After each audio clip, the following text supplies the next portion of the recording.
In my previous video, I was talking all about fake tan, how I like to apply it, remove it, fix it when it all goes wrong, and I really thought that I covered all of the bases and shared all of my tips and tricks. And then I got this comment, and I have no idea how I totally forgot about fake tan for the face. Also, never apologize for asking a question because I am always happy to hear from you guys. I am here to help, and it makes my day when you ask me a question like this. So let me answer this question in the form of a video. When it comes to applying fake tan for the face and the body, the first thing people always ask me is, can I just use the same one? And the answer is 100% yes, but also no. Let me explain. If you have sensitive eyes, which is a really big thing, or sensitive skin, or you are prone to breakouts, you might want to use a different tan for your body and your face. Now, you can test it out and see how you go, but if you already know that you're part of this category, then I would actually recommend using tanning drops. The reason I recommend this is because tanning drops are typically added to your serum or your moisturizer. You already know that your face moisturizer or serum works for your skin. It's not going to cause any issue. So by adding a few drops of tint to it, it just means that it's not going to cause you any issues. It kind of dilutes it in a way. And then that way you know that the solution is going to work for your skin. It also means that you can add as you go and allow your skin to become accustomed to using fake tan on the face. Now, if you don't have an issue with any of these things and you're still going to be using your body tan on your face, which is what I do, just make sure you're still using a different mitt or a brush on your face compared to the rest of your body. You also might want to adjust the time for your face compared to your body. I find it really goes heavy on my face, so I have to wash it off sooner, but some people feel like it needs to stay on their face a lot longer. It's just something to bear in mind and customize it to work for you. Now, if you want a video on how I apply fake tan to my face, do let me know. I actually bring it right up into my hairline, around my ears, and I kind of sculpt with it. But definitely let me know if that's something you'd be interested in, and I'll do that next time. Now, another thing to consider for everybody is the fact that our face and our body might be slightly different tones. You might have more yellow on your face compared to your body, or more red on your face compared to your body, but the great thing is that there are tans that are available to make that adjustment for you. Now, in my last video, I put in the description box how this kind of works, but let me just explain it so you can see it on the screen. Let's start off with blue. Blue counteracts orange. Now, orange is made up of yellow and red mixed together.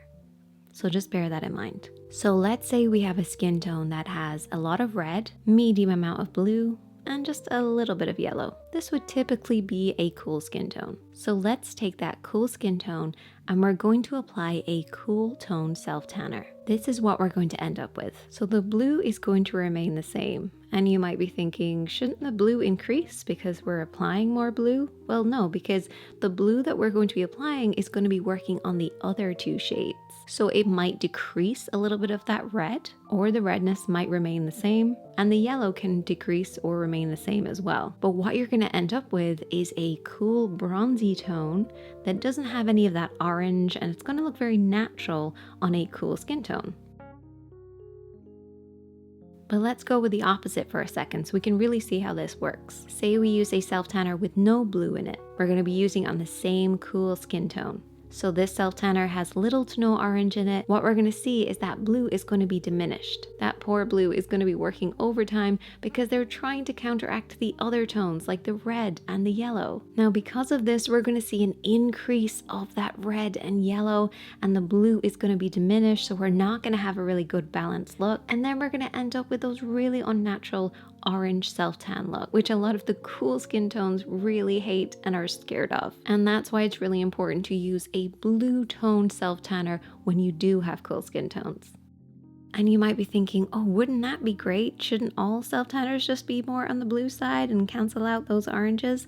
Well, the thing is, if you have more yellow in your skin, maybe just a little touch of blue and then more red, you'd be more in the warmer category. And then if we mix in that blue tone, we're going to end up with something very different. So the blue is going to end up mixing with that yellow because it's so strong in the skin, and it's going to turn green, which is fine on its own, but it's going to get worse as we go. So we have the green that has suddenly developed, but then we also have more blue in the skin. And then the red is going to be mixing with the blue, and we're going to end up with more purple, even if it's just slightly. And if you mix green and purple together, you get a gray tone. And you might be thinking, with a warm undertone with a green and a purple, won't that just make brown? But remember, we've canceled out that orange far too much. If we're not careful, we're going to end up with a really gray, dull, ashy, muddy kind of a tan, which isn't going to work on people with a warm undertone. So blue can be a little bit too harsh on certain skin tones, but another way that you can work with it is using purple. So say you have a fake tan which has more of a purple tone. Now purple counts out yellow, and purple is a mixture of blue and red, so we have to bear that in mind for a second. So say we have a skin tone that has mostly yellow, a little bit of red, and maybe kind of a little bit less but equal to the yellow amount of blue. This would be more of an olive skin tone. So if we add in that purple, we're going to diminish a little bit of that yellow, increase that blue, so we're still going to end up with green, which is great because it's already naturally found in an olive skin tone. However, we're going to add in more of an orange, so we're going to increase the red, which means that the red and the yellow are going to work together and create orange. And when we mix purple, green, and orange together, we get brown. This purple tone is going to limit how many yellowy green tones are really showing through. So it's not going to increase anything except for the shade, not the tone. Now say if you use a green self-tanner, green cancels out red, and green is a makeup of blue and yellow together, so bear that in mind. And this time the skin tone is equal parts yellow, blue, and red. And then we're adding in that green. What we're gonna see is an increase of the yellow, an increase of the blue, and a slight diminish of the red, which is going to give you that olive skin tone. Now this is great for people who have some redness on their face that doesn't match their body. So say your body never has that reddy tone, but your face does. This is a great tan for your face, but don't apply it to your body because it's going to change your levels. So there's lots of different ways that you can customize it to work for your face, to work for your body. You can also use these same tips when it comes to concealer and foundation, but if you do want any more advice, definitely let me know. If there was anything that wasn't quite clear to you here, I am always here to help, and I'm happy to help. But hopefully this cleared up a few things for you. And as always, my friends, be kind to yourself, be kind to others, and I'll see you in the next one. Bye.